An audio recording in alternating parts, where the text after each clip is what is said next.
broadcast began under the usual polished tone of a primetime interview, with Lester Holt welcoming Donald Trump into the studio, the atmosphere charged with anticipation, as both the audience at home and those behind the cameras knew this conversation would not pass quietly.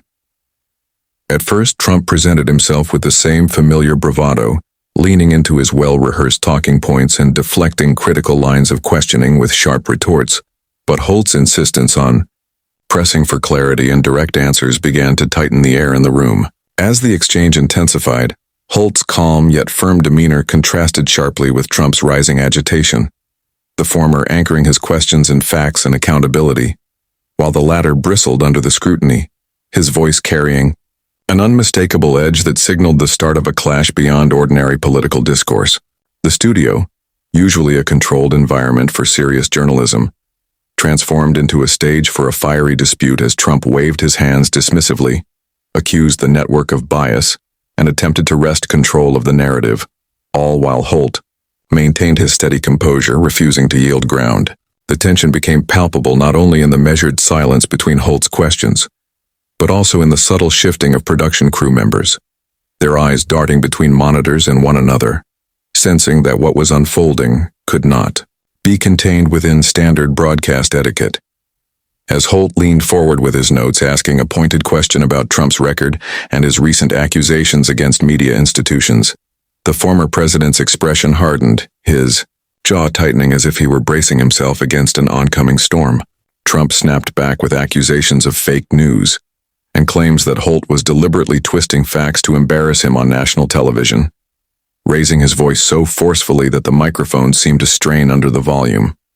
The anchor, unshaken, repeated the question with clarity and precision, his tone calm but firm, refusing to allow the spectacle to distract from the substance. This persistence, however, only fueled Trump's agitation, his body language shifting from defensive to openly combative as he leaned toward Holt, wagging a finger in the air and accusing him of running a set-up interview orchestrated by political enemies. The audience in the studio fell into a tense hush, the silence amplifying every sharp word and every subtle gesture, and the control room crackled with whispered directives as producers debated whether to cut to a break or let the confrontation run. By this point, what began as an interview had turned into a full-blown battle of wills, one man clinging to composure and journalistic integrity, the other fighting to dominate the narrative, their clash reaching beyond policy and into the raw struggle for control of the room. The tension mounted with each exchange, Holt carefully countering Trump's accusations with fact-checked statements, citing reports and public records, while Trump dismissed them all as biased propaganda, his tone growing sharper, his face flushed with visible frustration. Viewers at home could sense the shift, as Holt's calm demeanor began to contrast more and more with Trump's escalating fury,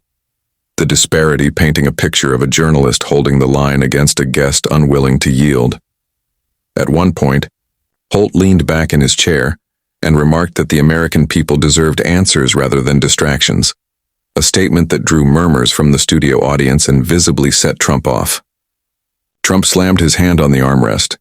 insisting that Holt was out of line and demanding that the network stop attacking him, his voice echoing off the studio walls in a way that made even the camera operators glance nervously toward the floor manager. The atmosphere had shifted from tense to volatile, the conversation now less about policy or truth and more about dominance, with every word feeling like a strike in a heated verbal duel. Just when it seemed the exchange might regain some semblance of order, Trump abruptly pushed back his chair, stood up with a glare that froze the room, and declared that he would not be treated with such disrespect before the American public. The studio froze as Trump's words hung in the air, his figure towering over the desk while cameras kept rolling, capturing every second of the unfolding chaos. Lester Holt, still seated, tried to steady the moment by reminding Trump that walking away wouldn't change the facts. But Trump, pointing a finger toward him, accused NBC of running a witch hunt before turning sharply toward the audience. The crowd erupted into a mix of gasps and scattered applause, some stunned by the rawness of the confrontation, others energized by the unprecedented scene playing out live. Trump, refusing to give Holt another glance, marched off the stage, brushing past production staff who scrambled to get out of his path, their headsets buzzing with frantic instructions. For a moment, Holt simply watched him leave, his expression a careful balance between disbelief and composure. Then he turned back to the camera with the poise of a veteran anchor, and assured viewers that the interview would continue, even without the guest. The control room cut to Holt's close-up, his calm voice carrying over the hushed murmurs in the studio, while Trump's footsteps echoed away backstage, leaving behind a set that felt both electrified and shaken. Backstage, the atmosphere was pure chaos as Donald Trump stormed through the narrow corridors, ignoring the frantic calls of producers trying to salvage the interview. One producer rushed alongside him, headset slipping off as they pleaded for him to return, warning that walking out would only escalate the narrative. But Trump snapped back that NBC had already crossed the line, and that he would never allow himself to be ambushed on national television. Staff members exchanged nervous glances, realizing the show had veered into unpredictable territory, and some whispered about how this explosive exit would dominate headlines before the broadcast even ended. Meanwhile, Trump's security detail cleared the way, brushing past confused interns and stagehands who stood frozen, stunned at the sheer intensity of the scene unfolding in front of them. As Trump disappeared into a private room, slamming the door shut, his muffled voice could still be heard railing against Holt and the network, his anger reverberating through the halls. On stage, Lester Holt tried to maintain composure, glancing at the cameras with a measured calm as he explained to the audience that while the discussion had ended sooner than expected, the network stood by its commitment to tough journalism. The audience, still buzzing with murmurs, watched in disbelief, knowing they had just witnessed a moment that would be replayed endlessly across every news outlet and social media platform within the hour.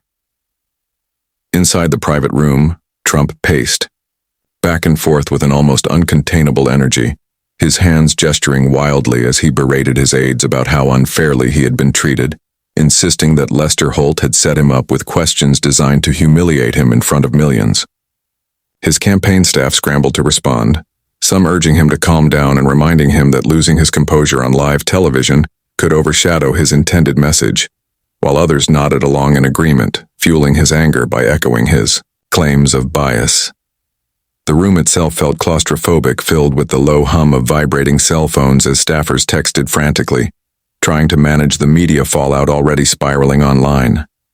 Trump's voice boomed over the chaos, declaring that NBC had crossed a red line, and that he would make sure the network paid for its disrespect.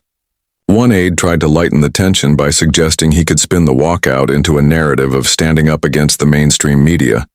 but Trump wasn't finished venting, his words sharp and cutting as he repeated how Holt had stabbed him in the back. Outside, reporters gathered in the hallway, pressing their ears close to the door in hopes of catching sound bites, their cameras ready for any sign of movement. The longer Trump stayed behind closed doors, the more speculation swirled in the studio, and within minutes, Twitter was flooded with clips of the walkout, hashtags trending worldwide, and pundits already dissecting whether this dramatic exit was calculated strategy or uncontrolled fury.